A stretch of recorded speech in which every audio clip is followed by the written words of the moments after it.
English లో మాట్లాడాలంటే భయమా? మీలాంటి వాళ్ళ కోసమే spoken English personal training classes ఇప్పుడే జాయిన్ అవ్వండి. Hey everyone, I'm Anita and I'm here with you all today to tell you all a small correction. మనం మామూలుగా మాట్లాడేటప్పుడు చిన్న చిన్న మిస్టేక్స్ చేస్తూ ఉంటాం కదా, అలాంటి ఒక మిస్టేక్ అన్నమాట ఈరోజు మనం మాట్లాడుకుందాం. మీకు కాఫీ ఇష్టమా అని అడగాలంటే, ఇప్పుడు నేను మిమ్మల్ని అడగాలనుకోండి, మీకు కాఫీ ఇష్టమేనా అని ఎలా అడగాలి? నేను డూ యూ లైక్ కాఫీ అని అడగాలి కదా. కానీ ఎవరో చెప్పారు వుడ్ అంటే చాలా పొలైట్గా ఉంటుందంట అని చెప్పి, వుడ్ యూ లైక్ కాఫీ నన్నే అడిగారనమాట చాలా మంది. ఆన్లైన్ టీచ్ చేస్తుంటాము, వుడ్ యూ లైక్ కాఫీ అని అడిగితే వీళ్ళు ఎట్లా కాఫీ తెచ్చిస్తారు అబ్బా నాకు అన్న డౌట్ వచ్చింది నాకు. వుడ్ యూ లైక్ కాఫీ, అప్పుడు నేను ఎస్ అండి, I would like some coffee with less sugar, please get it as soon as possible అంటే వాళ్ళకి అర్థం కాల. అంటే ఏమైందంటే, నీకు కాఫీ ఇష్టమా, మీకు కాఫీ ఇష్టమా అన్న ఉద్దేశంతో డూ యూ లైక్ కాఫీ అని అడగబోయి, వుడ్ అంటే పొలైట్గా ఉంటుంది కదా అని ఎక్కడో వినుంటామంట. అఫ్ కోర్స్ వుడ్ అంటే పొలైట్గా ఉంటుంది, పొలైట్గా ఉంటుంది కదా అని వుడ్ యూ లైక్ కాఫీ అని అడిగారంట. వుడ్ యూ లైక్ కాఫీ అంటే అర్థం ఏంటి తెలుసా? మీకు కాఫీ కావాలా అని మీరు నాకు ఆఫర్ చేస్తున్నట్టు. ఓకే, నేనే మిమ్మల్ని వుడ్ యూ లైక్ కాఫీ అని అడిగితే నేను మీకు కాఫీ కావాలా అని ఆఫర్ చేస్తున్నట్టు, ఇష్టమా అని కాదు. ఓకేనా? Would you like some coffee, would you like some juice, would you like some cake, ఇలా ఏదైనా అన్నానంటే నీకు ఇష్టమా అని కాదు. లైక్ అంటే ఇష్టం కదా అనిత అని మళ్ళీ నన్నే అడుగుతారు క్వశ్చన్. లైక్ అంటే ఇష్టమే, కానీ వుడ్ యూ లైక్ అన్న ఫ్రేజ్ డూ యూ వాంట్ లాగా ఉంటుంది. ఓకే, వుడ్ యూ లైక్ అన్న ఫ్రేజ్ ఎలా ఉంటుంది ఇంగ్లీష్లో? Do you want. సో ఈ డూ యూ వాంట్ అన్న ఈ క్వశ్చన్కి పొలైట్గా, ఫార్మల్గా మనం వుడ్ యూ లైక్ అన్నది యూస్ చేస్తాం. అర్థమైందా? ఇంకెప్పుడు ఇష్టమా అని అడగడానికి వుడ్ యూ లైక్ అని అడగండి. వాళ్ళు మీరు ఏం కాదు, ఏమవుతుందంటే మీరు ఆఫర్ చేస్తున్నారేమో అని వాళ్ళు యా అండి like I would like some coffee అంటారు. మీరు తెచ్చేంత వరకు వెయిట్ చేస్తుంటారు అంతే. సో నెక్స్ట్ టైం నుంచి మీకు ఏదైనా ఇష్టమా అని అడగాలంటే డూ యూ లైక్ అనండి తప్ప వుడ్ యూ లైక్ అని అనొద్దు. ఇన్ఫ్యాక్ట్ ఇంకా ఇట్లాంటివి ఏం మిస్టేక్స్ అవుతాయి అంటే, ఇంకొకటి, నాకు కాఫీ ఇష్టం, నాకు జ్యూస్ ఇష్టం, నాకు టీ ఇష్టం, జింజర్ టీ ఇష్టం, ఇలాచీ టీ ఇష్టం, కార్డమమ్ టీ ఇష్టం, ఇలా చెప్పాలంటే ఐ లైక్ అనాలి.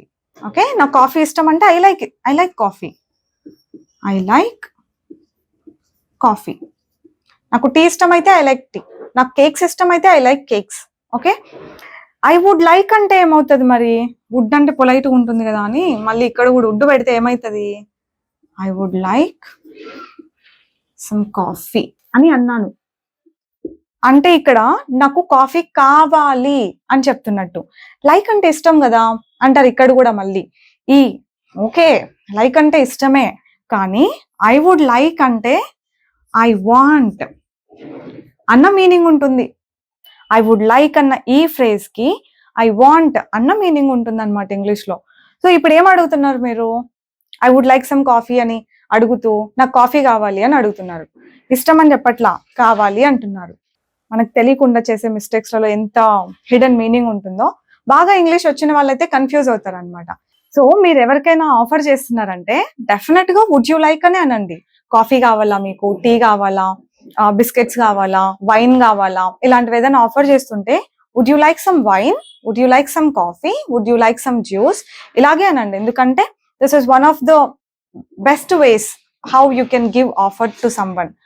ఓకేనా? వుడ్ యూ లైక్ ఎప్పుడు మీరు వేరే వాళ్ళకి ఆఫర్ చేస్తున్నప్పుడు. ఇక ఇష్టమా అని అడిగేటప్పుడు మాత్రం డూ యూ లైక్ అని అనాలి. ఇక్కడ కూడా ఈ మిస్టేక్ కూడా చేయొద్దు. నాకు ఏదైనా కావాలి అంటే ఐ వుడ్ లైక్ అనండి. కావాలి ఐ వుడ్ లైక్ అనొచ్చు, చాలా పొలైట్ వేనే. ఒక రెస్టారెంట్కి వెళ్ళి నేను ఒక వీడియోలో విన్నానండి, ఒక రెస్టారెంట్కి వెళ్ళి ఐ వాంట్ చాక్లెట్ సిరప్ ఏదో ఇట్లా ఆర్డర్ ఐ వాంట్ అని ఆర్డర్ చేస్తున్నారు. ఆమె కొంచెం ఇలా చూస్తుంది అనమాట. అంటే ప్రాబ్లీ అదంత రూడ్గా అనిపిస్తుంది, వాంట్ అని అనడం అంత రూడ్గా అనిపిస్తుందేమో. తర్వాత వాంట్ అనకూడదు, వుడ్ లైక్ అనాలి అని తన ఫ్రెండ్ చెప్తుంది. I would like some coffee, cold coffee, I would like some peanut butter, ఇట్లా ఏదో అంటే ఓకే ఫైన్, అది బాగానే ఉందన్నమాట. మీరు కూడా అలాగే చేయండి. ఇంకొక కామన్ మిస్టేక్, స్పెషలీ మన తెలుగు పీపుల్ చేసే మిస్టేక్ ఏంటంటే I only, she only, he only అట్లా అనడం. నేనే చెప్పాను వాళ్ళకి అంటే ఐ ఓన్లీ టోల్డ్ దెమ్ అనడం. ఆమెంతకు ఆమె వచ్చింది అంటే షీ ఓన్లీ కేమ్ అనడం. ఇట్లా ఈ ఓన్లీని ఇట్లా వాడొచ్చు అని వాళ్ళకి నేటివ్ స్పీకర్స్ కి కూడా తెలిసిండదు తెలుసా. మనమే కనిపెట్టింటాం ఇట్లాంటివన్నీ. యాక్చువల్గా ఇంగ్లీష్ లో అట్లా ఉండదు. ఓన్లీ అన్నది ఈ రకంగా మాత్రం మనం వాడకూడదు. నేనే చెప్పాను వాళ్ళకి అంటే I myself told them. ఐకి మై సెల్ఫ్ అన్నది యాడ్ చేసి చెప్పండి.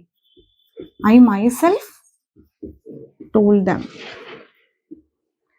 ఆమె వచ్చింది నేనేం పిలవలేదు అనాలంటే షీ ఓన్లీ కేమ్ కాదు, she herself came. She herself came. అతనంతకు అతనే ట్రాన్స్ఫర్ చేశాడు, నేనేం అడగలేదు అనాలంటే హీ ఓన్లీ ట్రాన్స్ఫర్డ్ అంటారా? తెలిసిపోయి ఉండాలే ఇప్పటికి. He himself transferred. వాళ్ళు అయితే వాళ్ళంతకు వాళ్ళే వచ్చారు, లేదంటే వాళ్ళంతకు వాళ్ళే తీసుకున్నారు. నేనేం ఇయ్యలేదు. లేదంటే వాళ్ళే రిజైన్ చేశారు, ఎవరు రిజైన్ చేయమని చెప్పలా. అప్పుడు దే ఓన్లీ రిజైన్డ్ అంటారా? దే దెమ్సెల్వ్స్ అనాలి. దే దెమ్సెల్వ్స్ రిజైన్డ్ అనాలి. మా అంతకు మేమే జాయిన్ అయ్యాం, ఎవరు ఫోర్స్ చేయలేదు మమ్మల్ని. మా అంతకు మేమే. వి ఓన్లీ జాయిన్డా? We ourselves. We ourselves joined. అట్లా నువ్వే చెప్పావు నాకు ఒకరోజు, యు ఓన్లీ టోల్డ్. నువ్వే ఇచ్చావు నాకు అంటే యు ఓన్లీ గేవ్ ఉండదు కదా, ఇంకా తెలుసు కదా. ద నెక్స్ట్ మినిట్ నుంచి ఇవన్నీ డిలీట్ చేసేసేయండి బ్రెయిన్స్ లోంచి.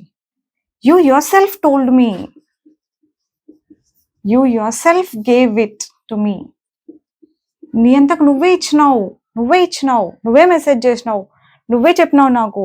ఇవన్నీ you your self, he himself, she her self, I my self, they themselves, we hour selves ఇలా రావాలి తప్ప ఓన్లీని ఎలిమినేట్ చేసి పడేసాను. ఓకేనా? సో ఇంకొన్ని కరెక్షన్స్ ఇంకొన్ని కాన్సెప్ట్స్ తో నేను మళ్ళీ కలుస్తానండి మిమ్మల్ని. Bye bye, take care.